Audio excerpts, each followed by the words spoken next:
بالله من الشيطان الرجيم بسم الله الرحمن الرحيم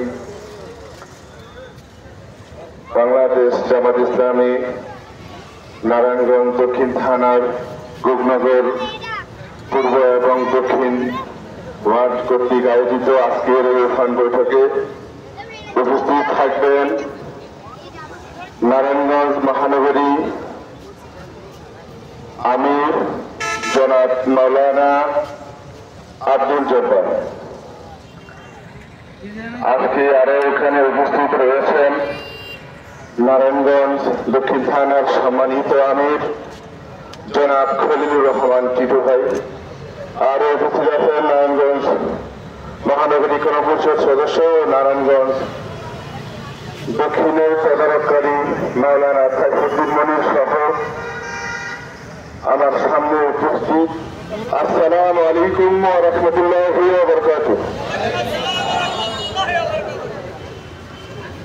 কৃতজ্ঞতা ও প্রশংসা সেই মহান রব্বুল আলামিনের দরবারে, যিনি নিখিল বিশ্বের একমাত্র স্রষ্টা, যিনি আমাদের সৃষ্টি করেছেন এবং দেখবার জন্য, শুনবার জন্য, বুঝবার জন্য, চিন্তা করবার জন্য নিয়ামত দান করেছেন ও ইচ্ছা শক্তির আদাতির মতন মহান মূল্যবান আমানত আমাদেরকে দান করেছেন। দুরূদ সালাম পেশ করছি সেই আখিরি নবী, শ্রেষ্ঠ নবী, প্রিয় নবী হযরত মুহাম্মদ সাল্লাল্লাহু আলাইহি ওয়াসাল্লামের উপর, যিনি আমাদের মালিকের হেদায়েত আমাদের কাছে পৌঁছে দিয়েছেন। আল্লাহ তাআলা পবিত্র কোরআনের 3 নম্বর সূরা আল ইমরানের 31 নম্বর আয়াতে বলেন, হে নবী আপনি বলুন, যারা আল্লাহকে ভালোবাসে তারা যেন আমার রাসূলের অনুসরণ করে, তাহলে আমি আল্লাহ তাদেরকে ক্ষমা করে দেব এবং প্রকৃতপক্ষে আমাকে ভালোবাসা হবে। আল্লাহ তাআলা দয়াবান ও মেহেরবান। প্রিয় ভাইয়েরা, আমাদের আজকের এই পরিবেশ আল্লাহ তাআলা আমাদেরকে সঠিক বুঝ দিয়েছেন। আমাদের এখন একটি সিদ্ধান্ত নেওয়ার সময় যে আমরা আমাদের আল্লাহর তরফ থেকে যে নিয়ামত পেয়েছি আমাদের হেদায়েতের জন্য, আমরা আমাদের দায়িত্বে কাকে বসাবো। এই সমাজকে পরিবর্তন করতে হলে, এই দেশকে গড়তে হলে রাসূলুল্লাহ সাল্লাল্লাহু আলাইহি ওয়াসাল্লামের আদর্শের চেয়ে বড় কোনো আদর্শ আছে?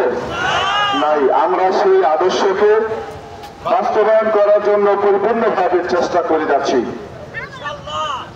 আসুন আমরা সবাই আল্লাহর এই জমিনে আল্লাহর দ্বীনকে বিজয়ী করার জন্য, কোরআনের রাজকে বিজয়ী করার জন্য, সৎ এবং নিষ্ঠাবান মানুষ গড়ার জন্য আমরা বাংলাদেশ জামাত ইসলামের সাথে একসাথে হাত রেখে আমরা আমাদের এই সুন্দর বাংলাদেশকে আমরা গড়ে তুলি।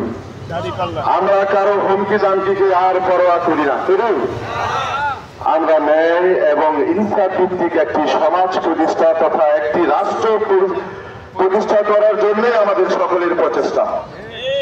আপনাদের সকলকেই দাঁড়িপাল্লায় ভোট দিয়ে আমাদের যে 4 আসনের সংসদ সদস্য প্রার্থী জনাব মাওলানা আব্দুল জব্বার ভাইকে সংসদে পাঠিয়ে আমরা সুন্দর একটি সমাজ গঠন করার জন্য আমরা সবাই চেষ্টা করি। করবো তো ইনশাল্লাহ?